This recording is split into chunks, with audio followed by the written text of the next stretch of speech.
Yun mga kababayan, nais ko ipakita sa inyo, ito po yung advokasya ni Pastor Apollo Quiboloy.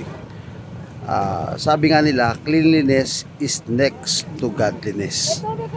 At makikita po natin kung papaano po yun pong advokasya na ginagawa ni Pastor sa pamamagitan po ng mga kanya pong mga tinuruan, kung papaano nakita natin yung Glory Mountain, Prayer Mountain, KOJC ay ngayon po ay ginagawa na po dito sa pangkalahatan. Nakita natin si Kuya, pumasok pa doon si Kuya, oh. Ay, pumasok pa si Kuya doon, oh. Talagang ay si Kuya, oh. Ay, si Kuya, oh. Ayan sila, oh. Grabe. Grabe, daming ganyan karami po yung nationwide tayo na paglilinis.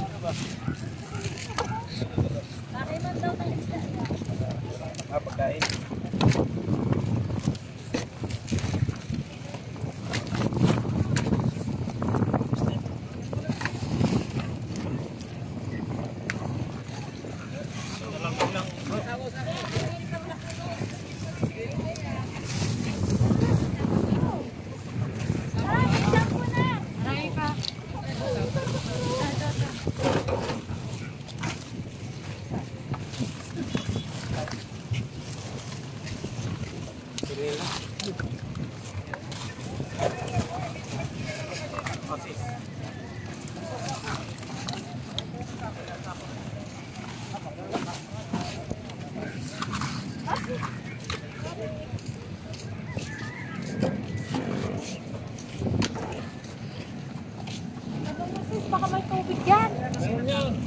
Makikita ho nyo mula po dito sa Masantol, Pampanga, na nililinis po ito pong ito nga po itong ilog, kung saan Parmen, ito po, oh. Ayan. Sir Bobby, pa-interview naman. Mamaya na interview natin. Layo na. Ito lang. Sir, kamusta po kayo, sir? Mabuti. Grabe pa rin ang saya, Sa Diyos at Pilipinas kong mahal. Ayan.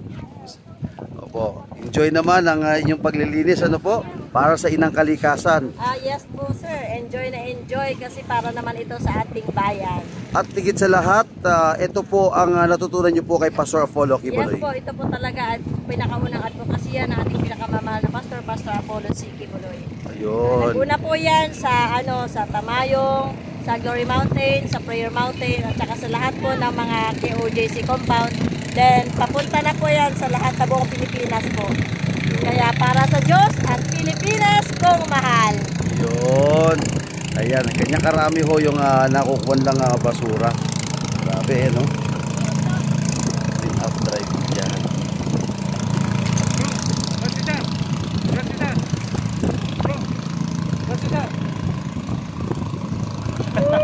Ayun, Kalinisan na tagang bayan. Thank you, Pastor.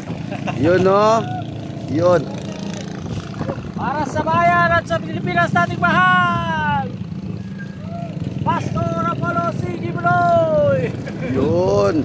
Ayan. Sa Diyos at Pilipinas nating mahal. Right?